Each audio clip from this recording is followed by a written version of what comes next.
Marketing podcast is brought to you by me, Amanda Bear. We'll talk about topics that you don't normally read about in marketing literature that tell you more about the what, but not the how of marketing in the real world. You'll hear great conversations with leaders and up-and-comers who intercept with marketing and have been testing and learning and paving the way every day. Visit futurefitmarketing.com.au for access to resources and past episodes.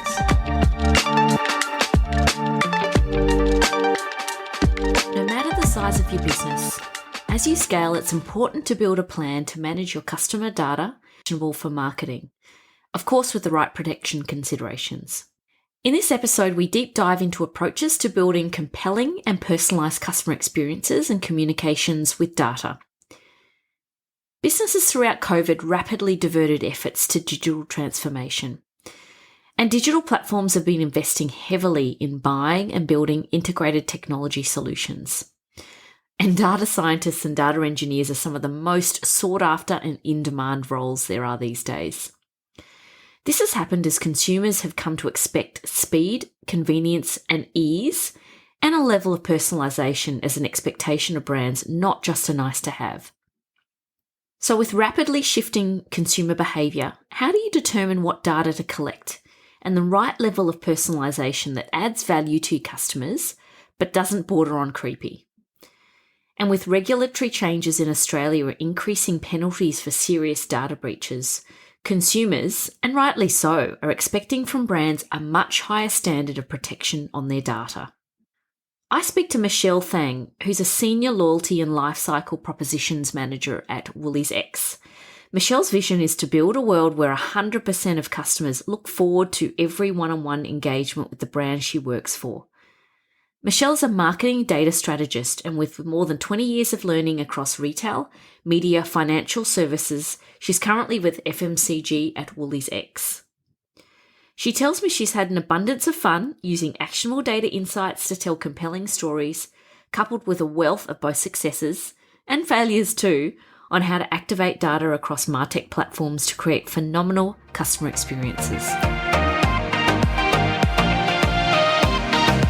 All right, Future Fit marketers, we have Michelle Thang joining us today, who is a CRM lifecycle marketing automation pro, who has had quite a bit of experience in a number of different brands. Welcome, Michelle. Hi, Amanda. Thanks for inviting me along. It's a pleasure to be here. Great to have you. So I'm going to launch straight in. Why don't you tell us a little bit about you and about your past roles and experience?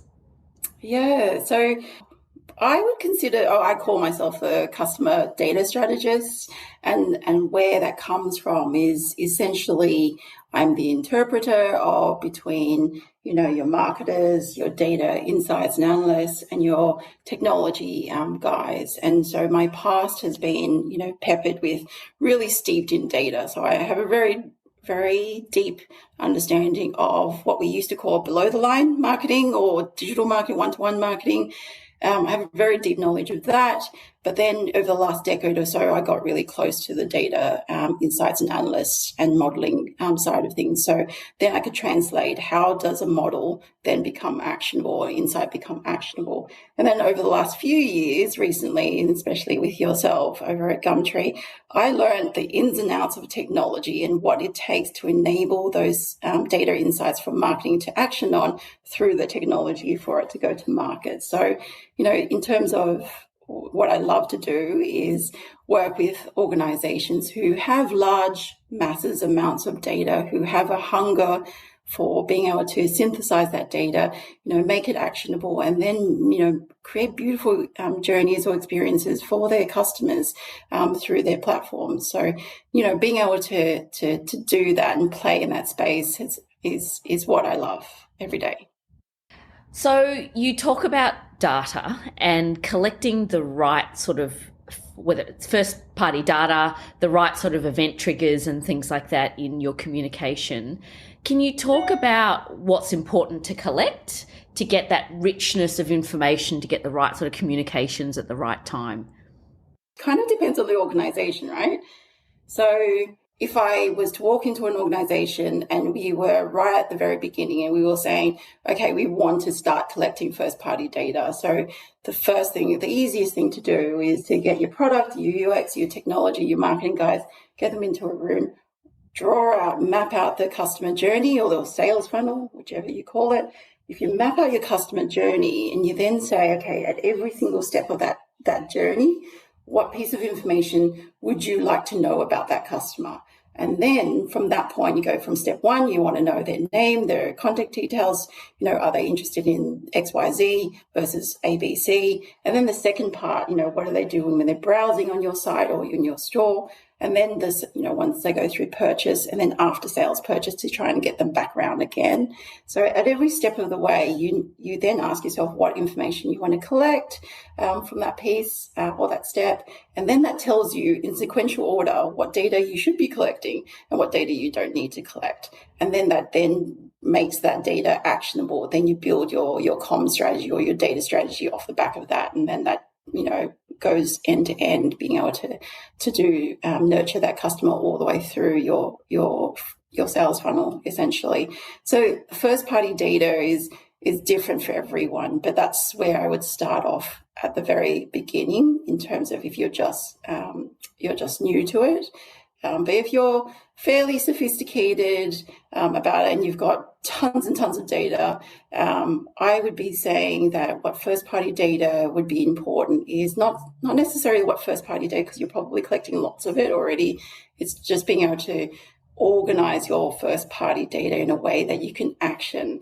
So, it's outside of, for like a classic example that I see in many organizations I've joined is, organizations go out to their customers or their prospects with survey data or feedback. Hey, you bought this product from us yesterday. Tell us what you thought about the experience or what you think about the product. That's great, but that survey data, that feedback, just sits in a mass layer. So when you come back and you go, 60% of your audience really loves the experience, then you go, okay, well, that's great. Where is that 60%? How do you tie that back? How do you then go back out to that 60% audience and go, like a really, really simple example, how do you go back out to that exact audience and go, thanks very much for the feedback. We really love hearing you, give us insightful data back, and etc. But, here's $10 for giving us such a great ratings or whatever that feedback is. Then with that 40% who didn't like your experience, how do you then target them and then, go back to them and go, hey, we're really sorry we didn't meet your expectations, and go back and try and win them back. But without knowing how to tie your survey data or your feedback data back to your audience, your customer data set, there is no point in neglecting that data. Even nowadays for brand campaigns, above the line campaigns, they have to target a specific audience. So therefore they need to know where that audience sits or where that audience resides. So tying it back, when you're more sophisticated and you're collecting a massive amount of data, everything that you're collecting has to tie back to a customer, or at the very least tie back to a segment of a customer so that you can action on it. You said a heap of good things there, right? One is around orchestration of the data, another one is around actionability, and another one is around segmentation. So there's a huge amount of chunks there. So what are the different ways that you've tried to structure your data and the team's sort of capabilities in the past in order to deliver the most personalized experience? How do I structure the teams in order to provide the best customer experience?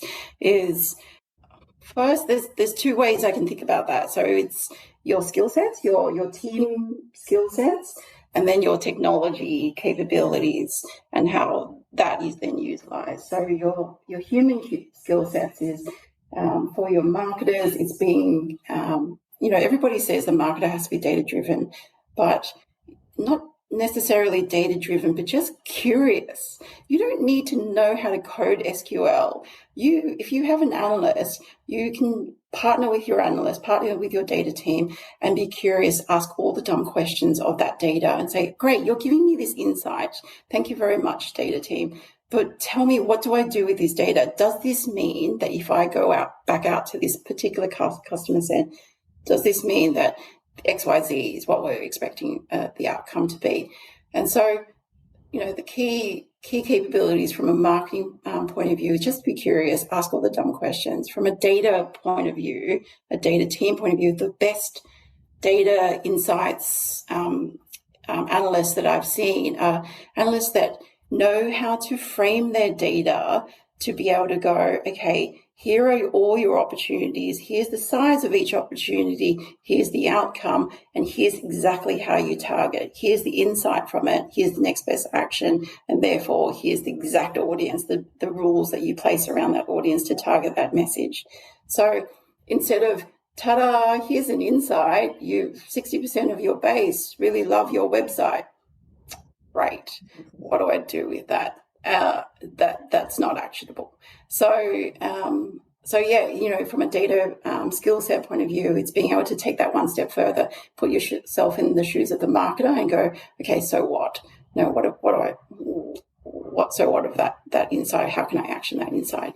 And then from a technology point of view, it's being able to go, okay, well, we have this MarTech platform, being able to understand that, okay, the marketers want to use all these pieces of data to be able to to action or nurture the customer through this particular journey. So I need to organize this data in a way that it can be actionable. So being able to standardize how you collect that data in the back end, through your data tables or schemas or whatever terminology you're using.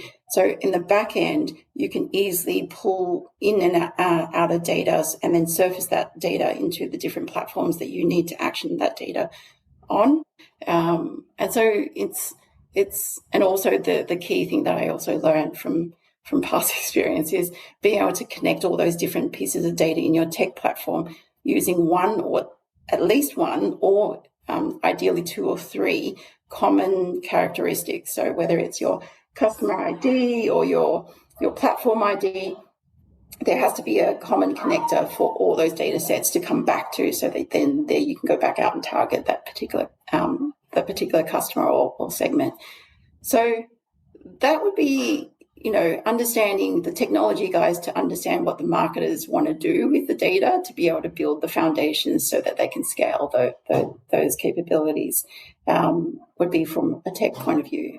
And then generally, from the lessons that I've learned in terms of from an organization is to be able to communicate that with your senior leaders and build your data strategy. Then that comes from your comm strategy or your marketing strategy, and then work with your technology to build those foundations, and then communicate that really simply to your senior leaders. Because I kid you not, the number of times that I've had senior leaders come to me and go, can we just build another email program? Can we, our sales is down, quick, do this.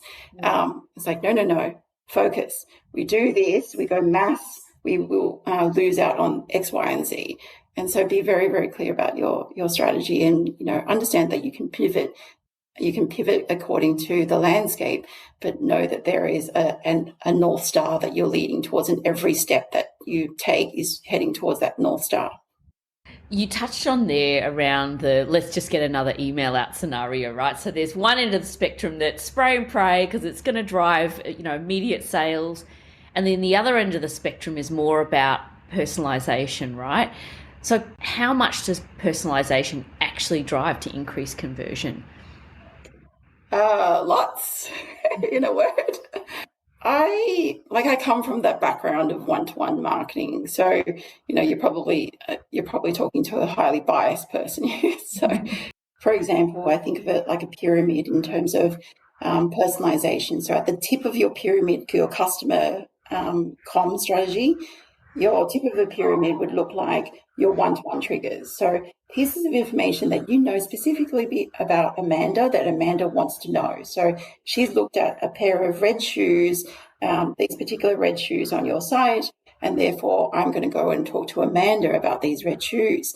And then outside of those one-to-one trigger pieces of information, you then segment your data. So you've got your one-to-one, then you've got your segmentation of your customer audience.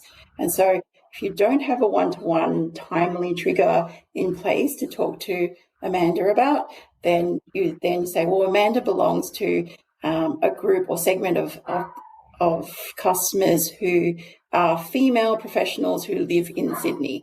So knowing that, I group you into a segment of customers and then try and draw common behaviors, then use that common behavior to then be able to personalize, my next communication with you.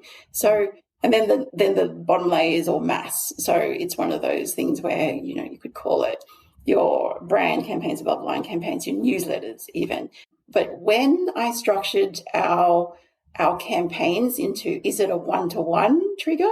Is it a segment trigger? Or is it a mass trigger? You can see the different levels of conversion off the back of that. Your one-to-one triggers were the highest of conversion because it was specific to that one person. It was timely, and it was content that was very tailored to that specific person's interest.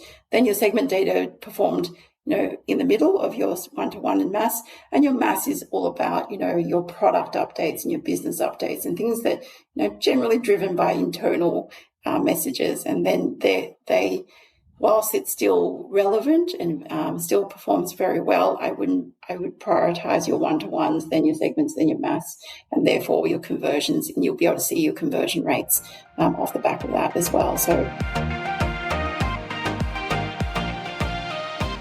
now, can we get a little bit specific here? Can you give a couple of examples of where you've tested and scaled or tested and failed? Tested and scaled. One of the campaigns that we did in the past was a campaign that was one-to-one. So Amanda saw these red shoes online and she didn't buy them. And so we captured that piece of information and we went back out to her and we played on, the FOMO effect and saying, hey, Amanda, we've only got one pair of shoes left. They're going quick. And so that drove one of the highest performing campaigns. And we took that learning and we then applied it to other areas. So when you were on site or when you were looking at not specifically shoes itself, but you were looking at a category of items, we then tried to play on that FOMO effect and tried to play back that specific piece of information. So that's what we scaled. In terms of failed, there's so many. I was thinking about this, and the one fail piece was maybe really early on in our journey of so the organization had bought this MarTech stack and had this vision or had this belief or hypothesis that we had millions of our customers visiting our site, and that was great, and we'd be able to capture those visitors on site via our DMP and then synthesize it and bring it over to our CRM where we would match it to our one-to-one data, and then we would be able to send out a trigger comms about, hey, you've been searching on our site for shoes, come back and look at these shoes on sale. But the problem there was that what we learned was the DMP is advertising. It's an advertising platform, so you're relying on a disparate pieces of information, trying to synthesize that and bring that piece of information back down to a one-to-one connection. So whilst the business believed that there was millions of leads sitting on that advertising platform, when you brought it back to the CRM platform, we were getting maybe a handful, a couple of hundred people a day. Whilst the connection was easy, the organization of that data was not easy. So the tech platforms, there was a lot of resources that had to be spent to organize those two pieces of information on those platforms to talk to each other. And then once we brought that in, we built a campaign that was personalized to your product line or your brand. And then because we weren't ready yet, we were building these creative quite a few creative permutations to fit every scenario manually.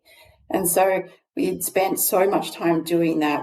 Once we connected the data, we launched it. We were seeing only a couple of hundred leads come through.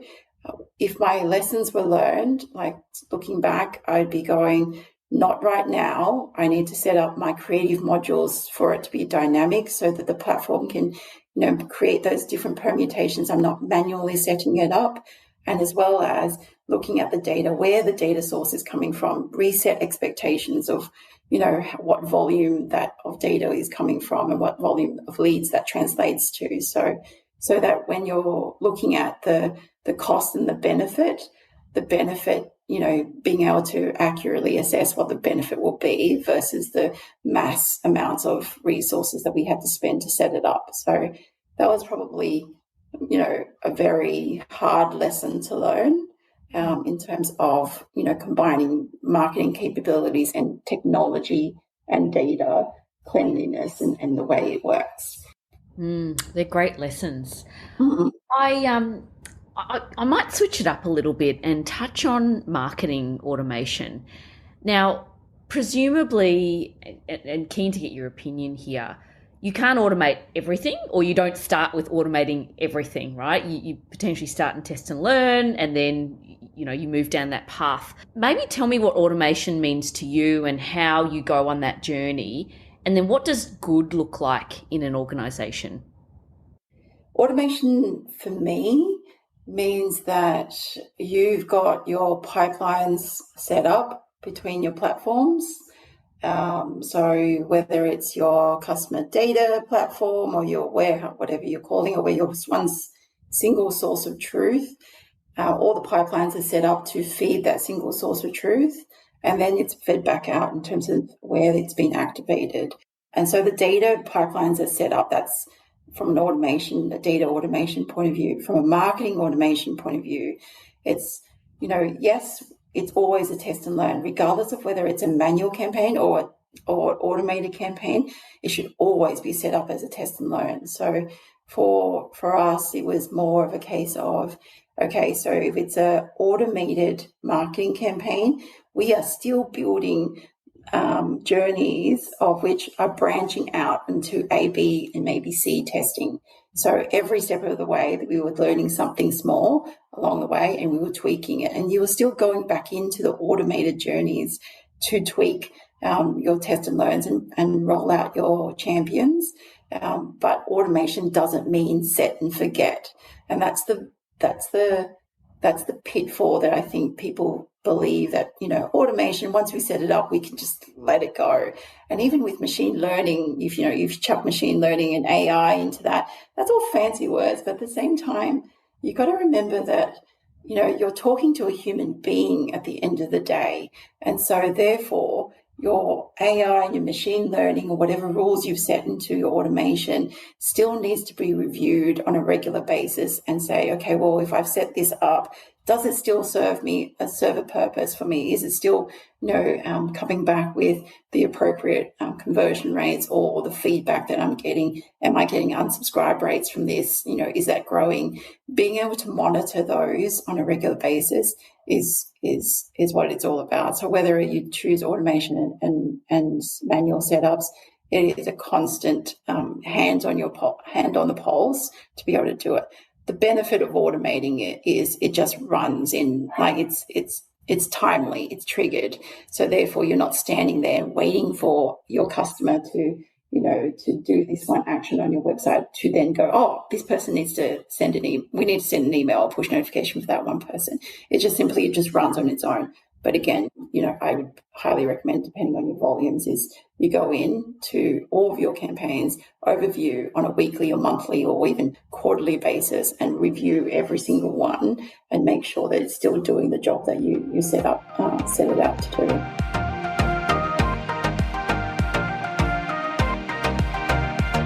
Data privacy is such a big topic right now. What's your approach to data protection? This starts off with when you start collecting the data. So when I mentioned the very beginning is set up your sales funnel, define what you want to collect and why, and are you actually going to use it? So when you then have your list of data and then you put a lens over it and say, am I going to use this data and what am I going to use it for?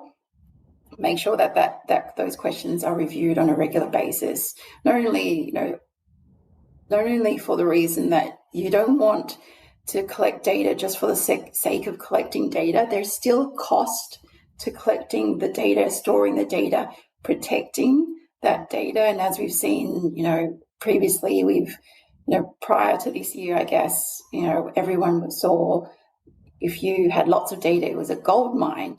But in actual fact, in recent times, it could be a ticking time bomb.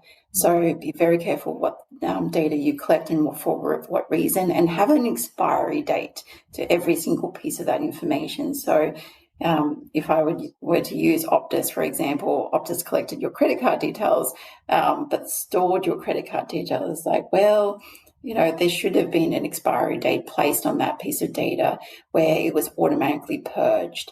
And so, I think back on my own personal experiences, I learned this from the tech guys, and the tech guys would ask me questions of, okay, this is what your data looks like. This is what the table looks like. When do you want to purge this data? And I'd go, purge? Why do I want to purge this data? And they go, well, one, there's a cost to storing this data, and two, there's also, there's an expiry date on this data. And so I was like, yeah, okay, understand. There's key questions that we always, especially as marketers, when we ask to collect data, we really need to be quite mindful of how we're going to use the data, and then therefore when are we going to expire the data, because, as we've seen, it could be a ticking time bomb.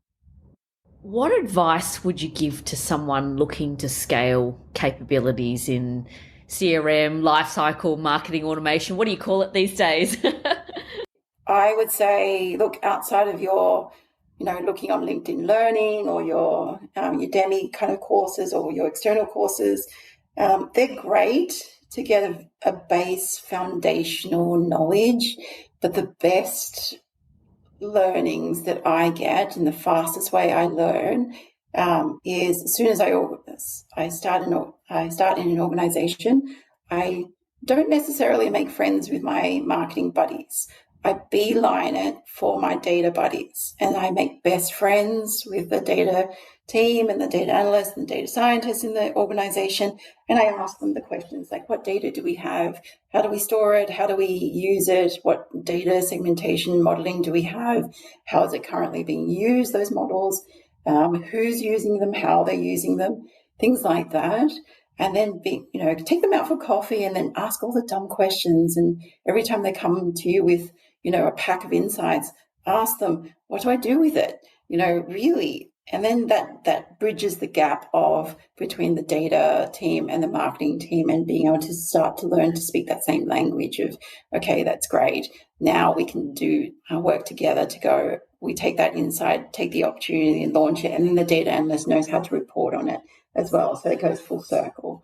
And then my third thing is, make friends with your MarTech operations team as well. Understand what their capabilities are, not their North Star. So I've talked to so many people, everyone has that North Star of omni-channel, machine learning, AI. That's fantastic. But how far away from that North Star are you in this organization? And that's where you then define, okay, well, then your next step is XYZ. Let me help you get there. And so then your marketing landscape, and then you try and help the technology guys test and learn their platforms to be able to execute and show success and shared success as well. So key factor is make best friends with your data team, make best friends with your technology team, and ask, don't be a fool. Don't be afraid to be the fool in the room. Ask all the dumb questions. Ask it again and again and again. And eventually, all three areas can start to talk the same language and be able to succeed together. Well, thanks very much, Michelle. Really great to have you on the podcast. Appreciate your time and your insights. Oh, good. It was fun. Thanks for inviting me. Thanks, Mish. Take care. If you've enjoyed what you've heard, share this podcast series with someone else, and thanks for paying it forward.